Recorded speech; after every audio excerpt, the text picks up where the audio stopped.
ओम नमः सदेभ्यः। ओम नमः सदेभ्यः।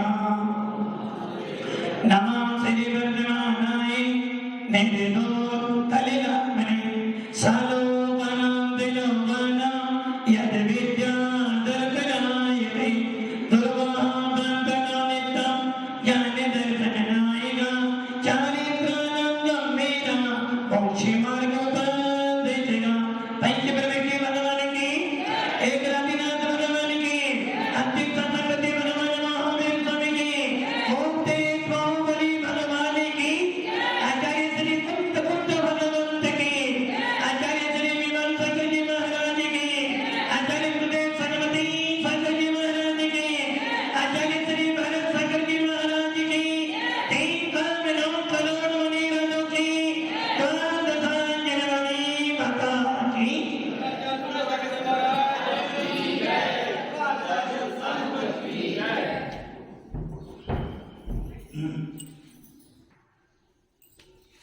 भगवान महावीर का शासन चल रहा है और भगवान महावीर के शासन में वीतराग वाणी को सुन रहे हैं।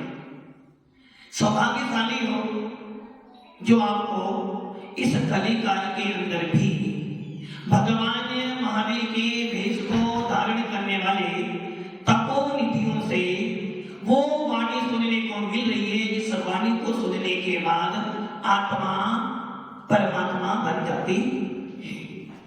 भगवान महावीर समूह शरीर में विराजमान थे। गंधर्व स्वामी बैठे हुए हैं। सोधर मित्र ने निवेदन किया, भगवान की वाणी खिली। और ये भी आप सब जानते हो कि भगवान जो तीर्थंकर होते हैं उनकी ही दिव्य देशना से हमारे यहाँ शुद्ध की रचना की जाती है। जो केवली तीर्थंकर पद को लेकर जाते हैं वो तीर्थंकर जो उपदेश देते हैं उन उपदेशों को सुनकर अंदर प्रवेश शास्त्रों को लिपिबद्ध करते हैं और उन शास्त्रों को पढ़ पढ़कर हम अपने अंदर वो भेद विज्ञान उत्पन्न करते हैं। जिस भेद विज्ञान के बल पर कोई संवेदना संग्रह करता है, कोई देशभक्ति बनता है, कोई आज्ञा बनते तो कोई मुनिराज भी बन जाते हैं और कोई ये वैसे भी होते हैं कुछ वाणी को सुनते सुनते ही मोक्ष चले जाते। भव्यात्मा 4 बार तीर्थंकर का उपदेश होता है और वो उपदेश भी कैसा हो रहा है। आचार्य कुंकुम स्वामी प्रवचन साल में कहते हैं कि तीर्थंकर का उपदेश कोई राग से, कोई द्वेष से, कोई अपेक्षा से नहीं हो रहा, कोई बुद्धि से नहीं हो रहा। ना बुद्धि है ना बुद्धि, स्वाभाविक क्रिया है।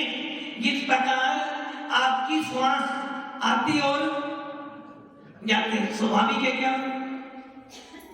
बसंती लाल जी स्वाभाविक है क्या? आपके अंदर सांस आ रही है, सांस आ रही है, बाहर जा भी रही है, स्वाभाविक है या विभाविक है? स्वाभाविक है। यदि स्वाभाविक है तो सिद्ध भगवान के पास में भी श्वासोश्वास होना, श्वासोश्वास भी एक कर्म है। नाम कर्म के अनुसार श्वास लेना छोड़ना ये नाम कर्म है। जब तक ये नाम कर्म है तब तक संसारी हो, जिनके श्वासोश्वास भी छूट जाएगी समझ लेना उसी दिन सिद्धत्व की प्राप्ति हो जाएगी। 4 बार उपदेश होता है तीर्थंकर का, पौर्वाणी, मध्याह्नी, पूर्व रात्रि और अपर रात्रि। इन 4 बार जिनेंद्र देव की वाणी खिलती है जिनको ध्यान में रखते हुए आचार्य कुंकुम स्वामी ने मूलाचार में लिखा कि आज के मुनिराज हो, पंचम काल के मुनिराज हो या चतुर्थ काल के मुनिराज हो, मुनिराज 2 ही काल में मिलेंगे आपको। 6 काल होते हैं प्रकाश जी। कितने काल होते हैं नाम पता है? 6 काल होते हैं। उन 6 कालों में से पहला काल, दूसरा काल, तीसरा काल भौगोलिका, जिसके अंदर मुनिराज नहीं हो सकते। चौथा, पांचवा, छठा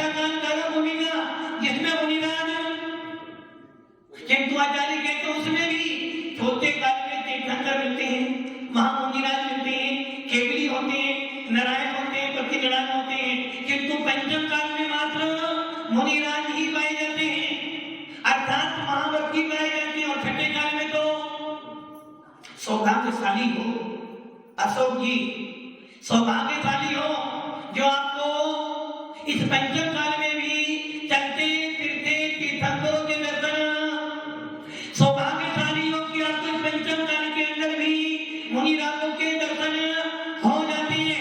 पुण्यशाली हो कि आपको इस कलियुग काल के अंदर भी चतुर्विध के दर्शन हो जाते हैं।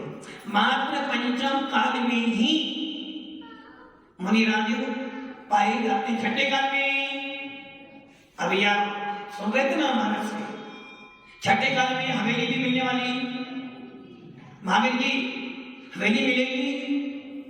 छठे काल में हवेली मिलने वाली नहीं, मंदिर मिलने वाले नहीं, ना हवेली मिलेगी ना मंदिर मिलेगी और ना खाने को मिलेगा। और यहाँ तक कि तुम्हें कोई त्यागी वर्ती मिलने वाले, जो करना है सो, जो करना है तो अभी कर लो।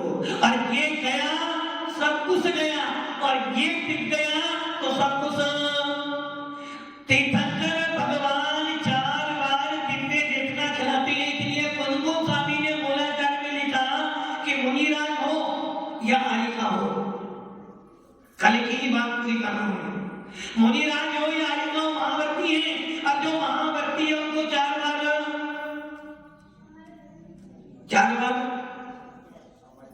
समय देखो, 4 बार स्वाध्याय करना पड़ेगा, पौर्वाणी स्वाध्याय करना पड़ेगा, मानदंडी स्वाध्याय करना पड़ेगा, पूर्व रात्रि में स्वाध्याय करना पड़ेगा और अपर रात्रि में भी स्वाध्याय।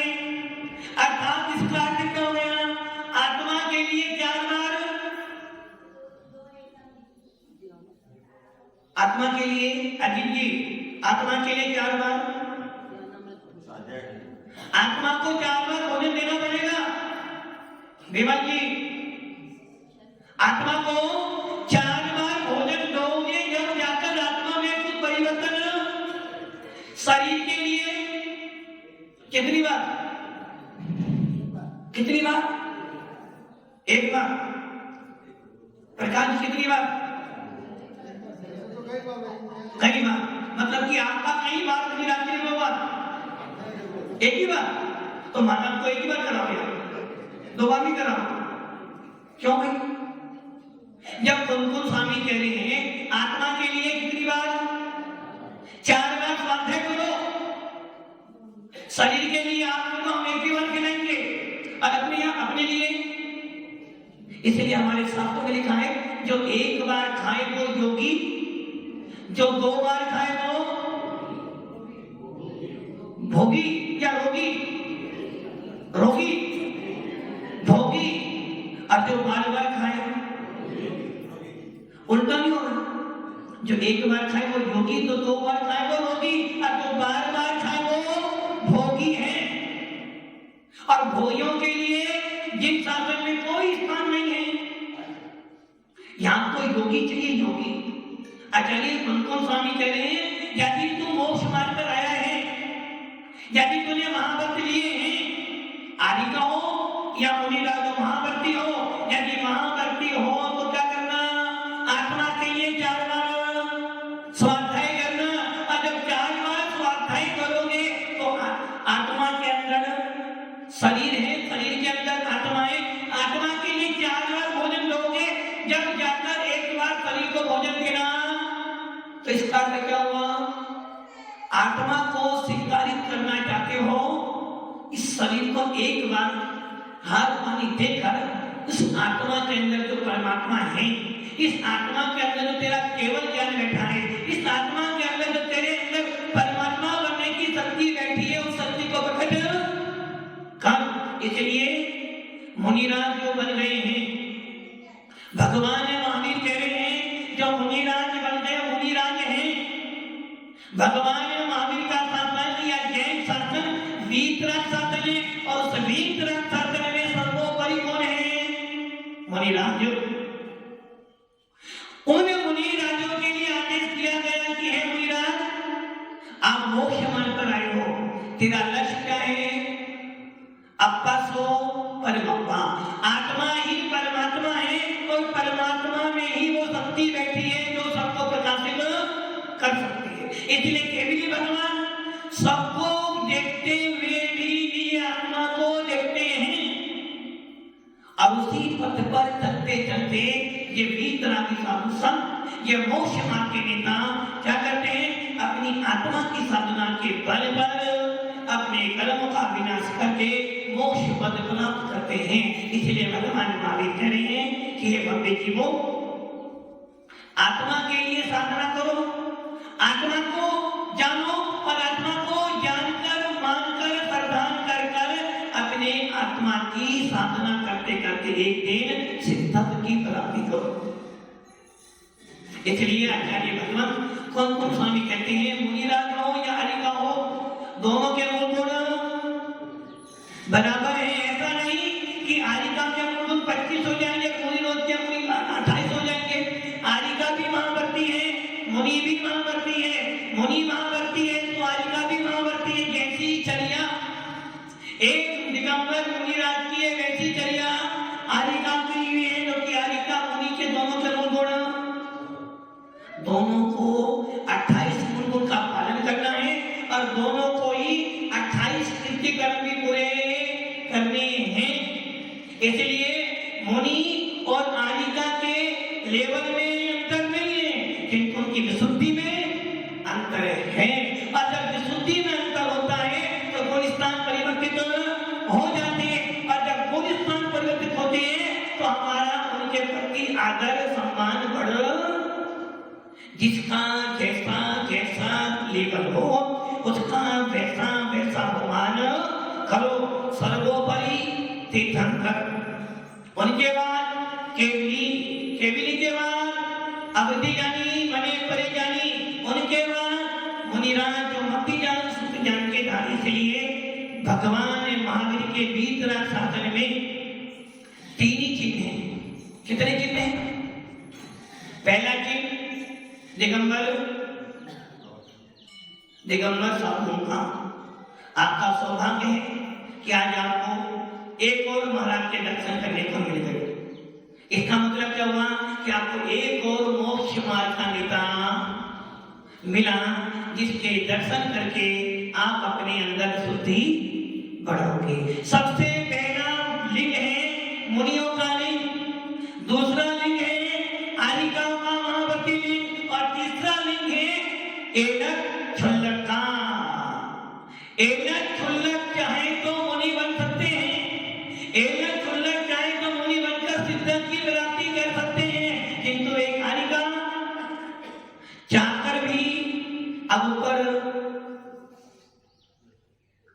क्या मना कर रहे? माता जी मना कर रहे। एक आरिका अपने पंचम गुण स्थान से ऊपर नहीं उठ सकती, किंतु एक छुल्लक मुनि बनकर 7वां 8वां गुण स्थान प्राप्त कर सकता है, यहाँ तक कि केवल ज्ञान की प्राप्ति कर सकता है। आरिका उसी पर्याय से पंचम गुण स्थान प्राप्त कर सकती है, किंतु 6वां गुण स्थान। इसलिए आरिका आरिका है, मुनि मुनि है, आरिका महावर्ती है, मुनि भी महावर्ती है। आरिका सराधिका नहीं है, आरिका आरिका है। फिर भी दोनों महावर्ती होने के बाद भी मुनि का गुण स्थान 6 है, तो मुनिराज की 6ठे गुण स्थान जैसी वंदना भक्ति करो। आरिका पंचम गुण स्थान वर्ती वाली है, तो उसकी वैसी भक्ति वंदना करो। जिनको ये ध्यान रखना, दोनों के दोनों पात्र हैं, और पात्रों को जब भी दान देते हो तो लब्धा भक्ति पूर्वक दिया जाता है। इसलिए पुण्य को स्वामी मूलाचार में लेते हैं कि दोनों महावर्ती हैं, दोनों के मूल गुण बराबर है, कीर्तिक्रम बराबर है, फिर भी एक मोक्ष मार्ग का नेता है और एक मोक्ष मार्ग के नेता बनने की तैयारी करना। इसलिए भव्य आत्मा, हम सब जिन शासन के अनुयायी हैं, वीतराग शासन को मानते हैं, उस वीतराग शासन में निर्गंतों की भक्ति, निर्गंतों का उपदेश ही सर्वोपरि है। ऐसा जानते हुए हम सब निर्गंत मोक्ष मार्ग पर श्रद्धा करें और निर्गंत बनने का प्रसाद करें, ताकि हमारा मोक्ष मार्ग प्रशस्त हो। ओम नमः सिद्धे।